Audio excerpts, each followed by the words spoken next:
तो इस वक्त की बड़ी खबर जिसको लेकर पल पल का अपडेट आपका चैनल एबीपी न्यूज आप तक पहुंचा रहा है। अमरनाथ गुफा के नजदीक बादल फटा है। तस्वीरें भी हम आपको दिखा रहे हैं। बादल फटने के बाद वो पानी का रेला जो नीचे की तरफ आया उस हिस्से में जहां पर श्रद्धालुओं के टेंट लगे हुए थे। देखिए जरा किस तरीके से अफरा तफरी का सा माहौल यहां पर मच गया और लगातार बारिश हो रही थी। आप अंदाजा लगा सकते हैं तस्वीरों को देखकर। छाता लेकर यहाँ पर जो सुरक्षाकर्मी हैं, जो यात्री हैं, वो तमाम मौजूद थे। अचानक से पानी का ये रेला सैलाब की तरह से आया। जब बादल फटता है तो एक ही जगह में तेज बारिश, एक तरीके से आप कह सकते हैं, ऐसा लगता है जैसे किसी ने मनो पानी बरसा दिया हो आसमान से। कुछ इस अंदाज में बादल फटता है और फिर पहाड़ी इलाके के अंदर जाहिर सी बात है वो पानी जो है पहाड़ से गुजरता हुआ अपने साथ मलबा लेकर जब नीचे की तरफ आता है तो मड फ्लडिंग की समस्या हो जाती है। और वही इन तस्वीरों में आप देख सकते हैं किस तरीके से पानी का सैलाब अपने साथ मिट्टी गर्द लेता हुआ नीचे की तरफ जब आ रहा है तो नीचे उस इलाके में जहां पर श्रद्धालुओं के टेंट लगे हुए हैं, श्रद्धालुओं की रहने की खाने की व्यवस्था है, वो तस्वीरें आप देख रहे हैं। और इस बीच बड़ी खबर आपको बता देते हैं। इस वक्त की बड़ी खबर ये, 2 लोगों की अब तक मौत की खबर सामने आई। बादल फटने की ये घटना और इसकी चपेट में आकर जानकारी ये मिल रही है, 2 लोगों की मौत हो गई। अमरनाथ हादसे में 2 लोगों की मौत की खबर है।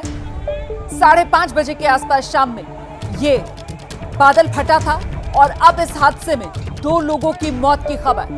अभी तक तो हम इस बात को लेकर खुश हो रहे थे कि कम से कम जान का किसी तरीके का नुकसान नहीं हुआ है, लेकिन अब धीरे धीरे कर जिस तरीके से डिटेल्स सामने आ रहे हैं, 2 लोगों की मौत की खबर सामने आई है। सीधे रुख करते मेरे साथ मेरे सहयोगी आसिफ कुरैशी मौजूद हैं और अपडेट्स के साथ। आसिफ, पुष्टि कर दी गई है 2 लोगों की मौत की खबर की, और कौन है ये 2 लोग, क्या जानकारी मिल रही है?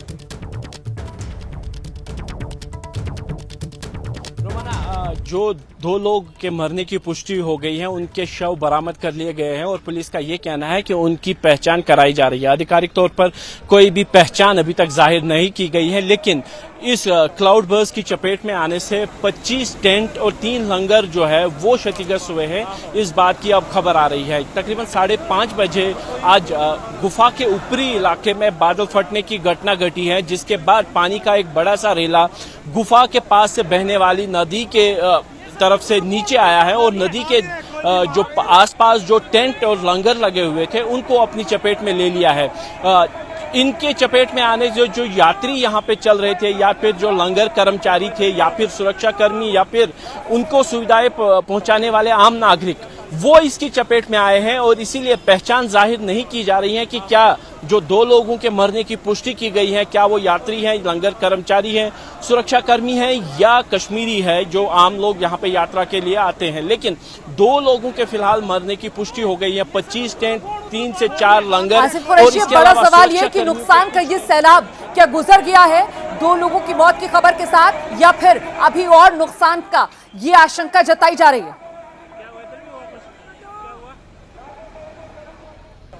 देखिए रोमाना, बादल फटने के बाद जो पहाड़ी रेला आता है, जो पहाड़ी सैलाब आता है, वो तुरंत ही बह जाता है, क्योंकि जो बड़ी मात्रा में पानी गुफा के ऊपर वाले इलाके में एक साथ जो बादल फटने के कारण आ गया था, वो कुछ ही समय में यहाँ से बह के निकल गया है और अपने पीछे जो बर्बादी के निशान है वो छोड़ गया है।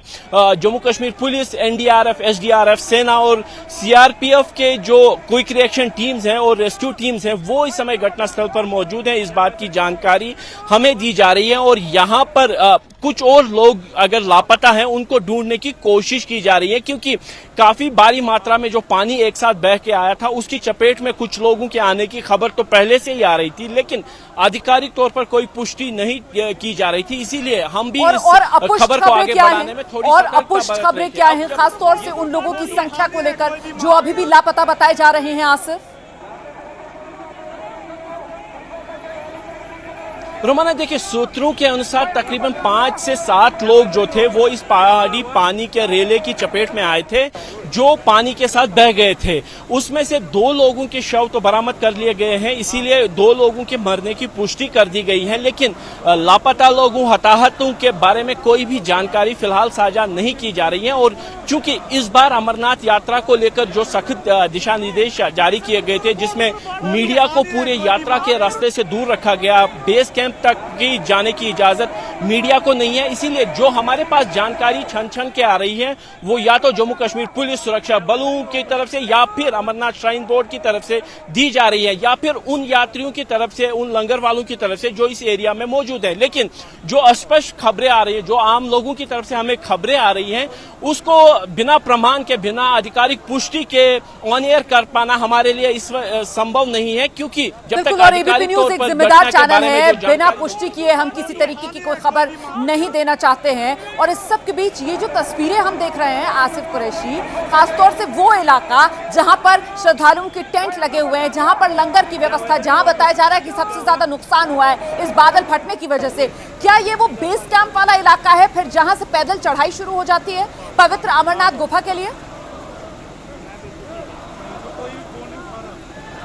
बिल्कुल, देखिए ये वो जगह है जहां तक लोग जो है पैदल चल के आते हैं। संगम टॉप के बाद गुफा के नीचे जहां से सीढ़ियां शुरू होती हैं उससे पहले लगने वाला कैंप है। यानी गुफा के आसपास जितने भी यात्री आते हैं वो इसी जगह पे पहुंचते हैं, या अगर कुछ लोग रात को यहां रुकना चाहते हैं उनके लिए प्रबंध किया गया है। यहाँ पे टेंट लगे होते हैं, लंगर लगे होते हैं और सुरक्षा कर्मी भी बड़ी संख्या में यहाँ तैनात रहते हैं। इसके बाद से ही गुफा की जो चढ़ाई है शुरू हो जाती है। तो इससे जो ये घटना स्थल है इससे थोड़ी ही आगे पर वो सीढ़ियां शुरू हो जाती हैं जो श्रद्धालुओं को गुफा की तरफ ले जाती हैं। और ये पहली बार नहीं है कि गुफा के इस इलाके में बादल फटने की घटनाएं हुई है।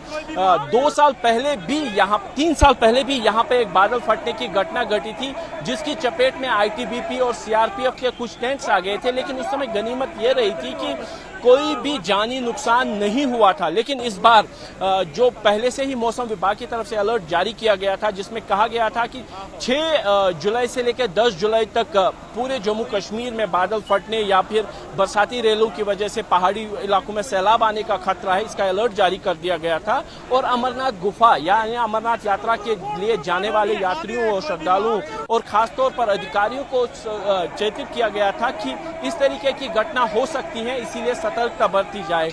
लेकिन आज जिस तरीके से ये घटना हुई है, शायद इस प्राकृतिक घटना को तो रोका नहीं जा सकता, लेकिन अब अधिकारियों की जो कोशिश है वो यही है कि इससे होने वाले नुकसान को कम से कम किया जा सके। रोमाना, बिल्कुल, मैं लौटूंगी आपके पास। इस बीच 4 तस्वीरें हम आपको दिखा रहे हैं और इन तस्वीरों को अगर आप गौर से देखेंगे तो आप में से कुछ लोग यकीनन अमरनाथ यात्रा कर चुके होंगे, वो इन तस्वीरों को देखकर अंदाजा लगा पा रहे होंगे। और जो नहीं गए हैं अमरनाथ यात्रा पर, उनके लिए मैं एक्सप्लेन कर देती हूँ ये तस्वीरें। ये जिस जगह इस वक्त पानी का रेला आप देख रहे हैं, दरअसल यही वो बेस कैंप वाला इलाका होता है जहां पर श्रद्धालु जाकर रुकते हैं और फिर यहां से शुरू होती है ज्यादातर वो पैदल चढ़ाई, वो सीढ़ियां जिसका जिक्र आसिफ कुरैशी कर रहे हैं। चारों तरफ पहाड़ों से घिरा हुआ ये इलाका और यही ऊंचे पर्वत पर बाबा बर्फानी विराजमान है। और एक बार फिर से आपको लेकर चलेंगे आसिफ कुरैशी के पास। आसिफ, पल पल का अपडेट जो हम तक पहुंचा रहे हैं। आसिफ, जरा दर्शकों की आसानी के लिए बताइए कि कितने किलोमीटर के फासले पर इस जगह से वो अमरनाथ की पवित्र गुफा जिसके लिए यात्रा पर निकलते हैं श्रद्धालु, और ऐसे में अगर नीचे इतनी तबाही हुई है तो ऊपर जिस जगह पवित्र गुफा है, क्या वहां के लिए भी आशंका जताई जा रही है कि नुकसान वहां भी हुआ होगा? आसिफ,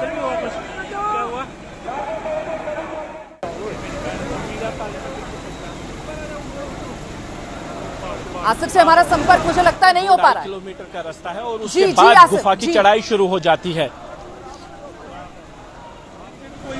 जो संगम से लेके गुफा तक का रास्ता है वो पूरे का पूरा जो है या तो ग्लेशियर के ऊपर से जाता है या नदी के साथ साथ जाता है। और संगम से जो नदी बहती है उसी के रास्ते से साथ साथ चलते हुए अमरनाथ या श्रद्धालु जो है गुफा के पास वाली सीढ़ियों तक पहुंचते हैं और वहां से गुफा की सीढ़ियों की चढ़ाई शुरू हो जाती है। ये वो जगह होती है जहां पे श्रद्धालुओं से आमतौर पर सभी इलेक्ट्रॉनिक डिवाइसेस लिए जाते हैं, मोबाइल लिए जाते हैं और उसके बाद वो आगे दर्शन के लिए गुफा तक जाते हैं।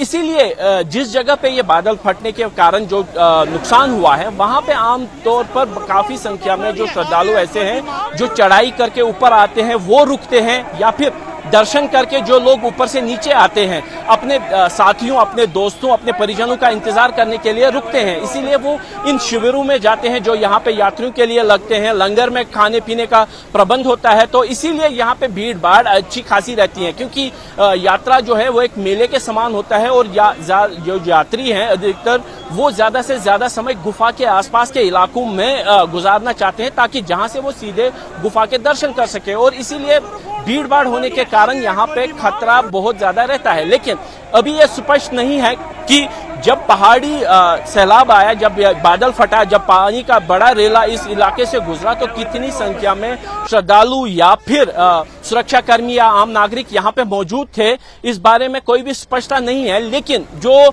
SDRF और जो डिजास्टर मैनेजमेंट जम्मू कश्मीर की तरफ से कुछ फोटोग्राफ जारी किए गए हैं, जिसमें उन 2 शवों को निकालने का काम दिखाया गया है। 2 शव जो बरामद किए गए हैं वो उस नदी से निकाले गए हैं जो एक पहाड़ी रेला बन के नीचे आया था। तो इस बात की फोटोग्राफिक एविडेंस भी अब आ गई हैं जो डिजास्टर मैनेजमेंट जम्मू कश्मीर की तरफ से जारी किए गए हैं। और तो 2 शव जो अभी तक बरामद कर लिए गए हैं, और आसिफ कुरैशी जो जानकारी दे रहे हैं उसके मुताबिक यही वो टेंट्स आप देख रहे हैं लगे हुए, ये पीले और नीले रंग के ये जो तंबू गड़े हुए हैं, दरअसल यही वो टेंट्स हैं।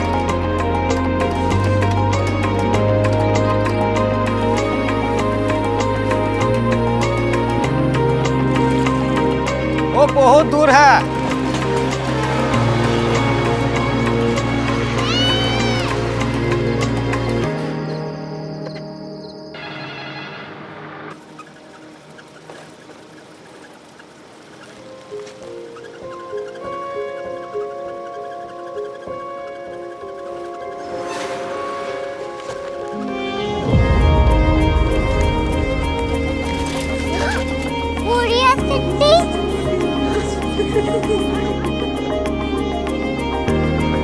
दुनिया कुछ लोग बड़े होते हैं। कोरिया सिटी कहाँ है? प्रोफेसर साहब को पता होगा। हो, ये छोटा वाला ग्लोब लगता है। और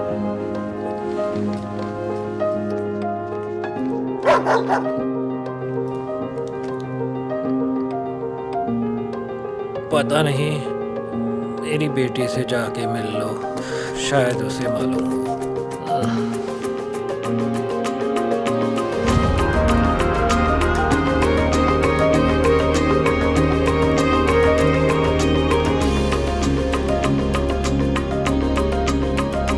हाय,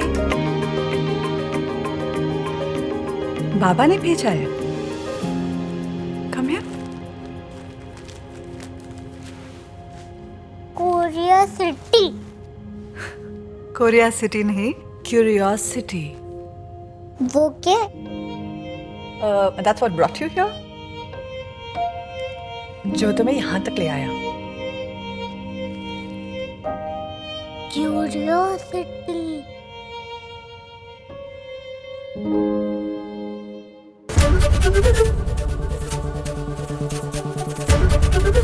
ABP न्यूज आपको रखे आगे।